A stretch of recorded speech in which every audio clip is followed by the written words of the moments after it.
Hi friends, atrial నురుగు దెబ్బ fry చేస్తున్నాను. ఈ క్లీన్ చేసుకునే విధానం చూపిస్తాను, చూసి నేర్చుకోండి. దీని మీద సన్నటి పొర ఉంటుంది ఫ్రెండ్స్, దాన్ని తీసుకొని కట్ చేసుకోవాలి, లేకపోతే కసకసలాడిద్ది. చూపిస్తాను చూడండి ఫ్రెండ్. ఇలా ఇలా అంటే మీకు నురుగు ఇలా ఇలా ఇదంతా తీసేసుకొని క్లీన్ చేసుకొని ముక్కలు చేసుకుందాం. ముక్కలు చేసుకున్న తర్వాత చూపిస్తాను మళ్ళీ. చూడండి, ఇలా తీసేసుకోవాలి. నురుగు దెబ్బ మీద మొత్తం ఇలా పొర ఉంటుంది లైట్గా, ఆ పొర అంతా ఇలా ఒలిచేసుకోవాలి. ఇలా ఒలిచేసుకుంటే మనకు ముక్క కసకసలు ఆడకుండా బాగుంటుంది. ఇవి ఎంత శుభ్రం చేసుకుందాం ఫ్రెండ్స్. ఇదంతా కడిగి ముక్కలు చేసుకొని మళ్ళీ చూపిస్తాం. ఇలా శుభ్రం కడుక్కొని ఇలా ముక్కలు చేసుకోవాలి ఫ్రెండ్స్. ఇలా ఇంత ముక్కలు చేసుకోవాలి. శుభ్రంగా 3-4 సార్లు కడుక్కొని పక్కగా పెట్టుకోవాలి. ఇంక ఇదంతా ఒక్కొక్కరు వేసుకొని ఉడికించుకుందాం.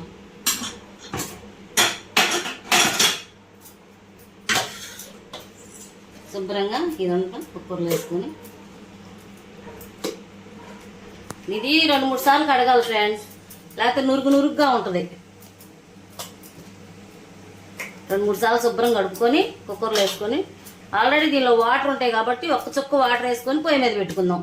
2-3 విజిల్స్ వచ్చేదాకా ఉడికించుకొని దింపేసుకుందాం. దింపేసుకొని తర్వాత ఏ ప్రాసెస్ చూపిస్తాను.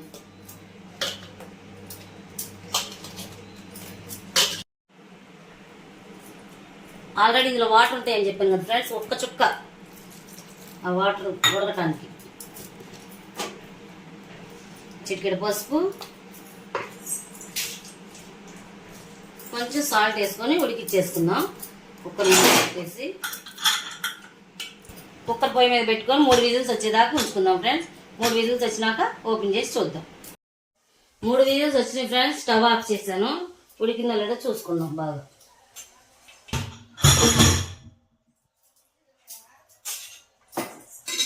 శుభ్రంగా ఉడికిపోయింది ఫ్రెండ్స్. మీకు కానీ ఏమైనా వాటర్ ఉంటే ఆ వాటర్ వంపేసుకొని ఉంచుకోవచ్చు, ఏం కాదు. వాటర్ ఏమన్నా ఎక్స్ట్రా ఉన్నాయి అనిపించినాయి అనుకోండి, ఆ వాటర్ అంతా వంచేసుకోండి. ఇలా శుభ్రంగా వంచేసుకోండి. నాకైతే వాటర్ ఏం మిగలలేదు, సరిపోయినాయి. మీకు వాటర్ ఉన్నాయి ఇంకా అనుకుంటే అవి వంపేసి పారబోసేసుకోండి ఆ వాటర్. ఇంకా మనం ప్రాసెస్ చూద్దాం. స్టవ్ వెలిగించుకొని బాండీ పెట్టుకుందాం ఫ్రెండ్స్. బాండీ వేడైనాక ఆయిల్ పోసుకుందాం. బాండీ వేడెక్కింది ఫ్రెండ్, ఆయిల్ పోసుకుందాం.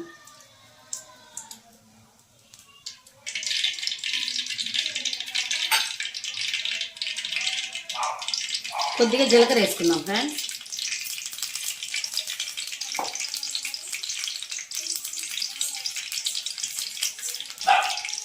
రెండు రెబ్బలు కరివేపాకు,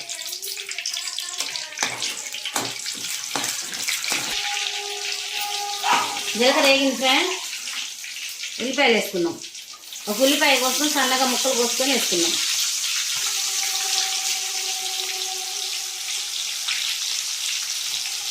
పెద్ద సైజు ఉల్లిపాయ ఒకటి వేయండి.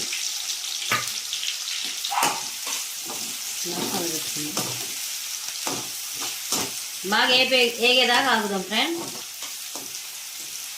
కొంచెం పసుపు సాల్ట్ వేసుకుందాం. దీనిలో కొంచెం ఆల్రెడీ అందులో వేసాను కాబట్టి కొంచెం వేసుకుంటున్నా. కొద్దిగా సాల్ట్ ఆల్రెడీ కొంచెం దానిలో వేసా ఉడికిచ్చేటప్పుడు.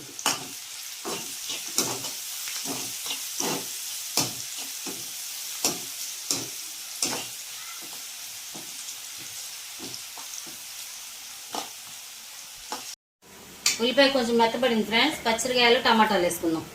4 పచ్చిమిరపకాయ ముక్కలు, 2 నురుగు దెబ్బలు కాబట్టి ఒక కాయ వేసుకుందాం. ఒకటే అయితే ఒక్క ముక్కే వేసుకోండి ఫ్రెండ్స్, తీపి వచ్చేసింది, బాగుండదు. ఒక కాయ. ఈ టమాటాలు బాగా మెత్తగా మగ్గేదాకా వేపుకుందాం, మగ్గించుకుందాం బాగా. టమాటాలు మగ్గినాక మళ్ళీ తర్వాత ప్రాసెస్ చూపిస్తాం. టమాటాలు మగ్గినాయో లేదో చూద్దాం. బాగా మెత్తగా మగ్గిపోయినాయి. కొంచెం అల్లం వెల్లిగడ్డ పేస్ట్ వేసుకుందాం. 2 స్పూన్లు అల్లం వెల్లిగడ్డ పేస్ట్.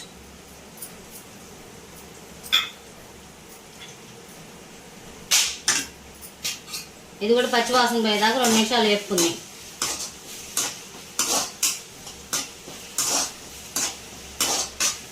ఇందులో టమాటాలు ఎక్కువ పడకూడదు ఫ్రెండ్స్, అదొక్కటి గుర్తుపెట్టుకోండి. టమాటా ఎక్కువ పడితే బాగుండదు. ఒక్క టమాటా, ఒక ఉల్లిపాయ అంతే. 2 నిమిషాలు వేగినాక కూర వేసేసుకుందాం. మూత పెట్టుకుందాం 2 నిమిషాలు. అల్లం వెల్లిగడ్డ పేస్ట్ వేగింది చూద్దాం ఫ్రెండ్. బాగా వేగిపోయింది. కారం వేసుకుందాం. 2 స్పూన్లు కారం మీకు రుచితో తగ్గట్టు వేసుకోండి. నేనైతే 2 స్పూన్స్ వేస్తున్నాను.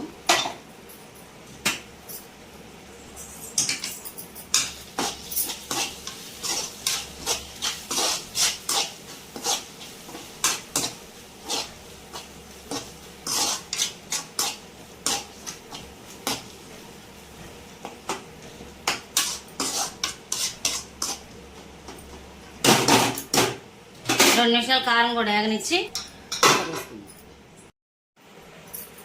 కారం వేగింది, బాగా వేగింది ఫ్రెండ్స్. కూర వేసేసుకున్నాం.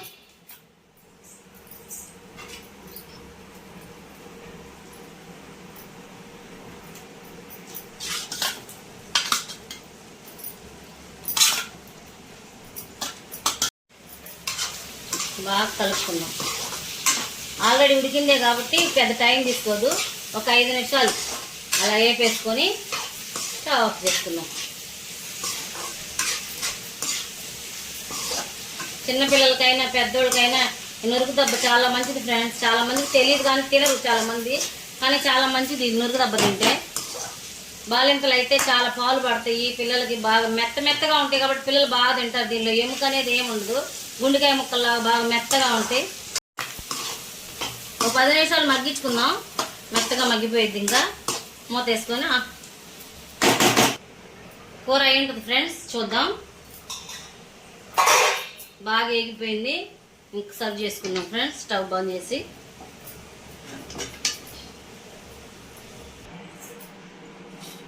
రెడీ అయింది ఫ్రెండ్స్. ఏట నురుగు దెబ్బ ఫ్రై. మీకు కానీ కర్రీ నచ్చినట్లయితే లైక్ చేయండి, షేర్ చేయండి, సబ్స్క్రైబ్ చేయండి.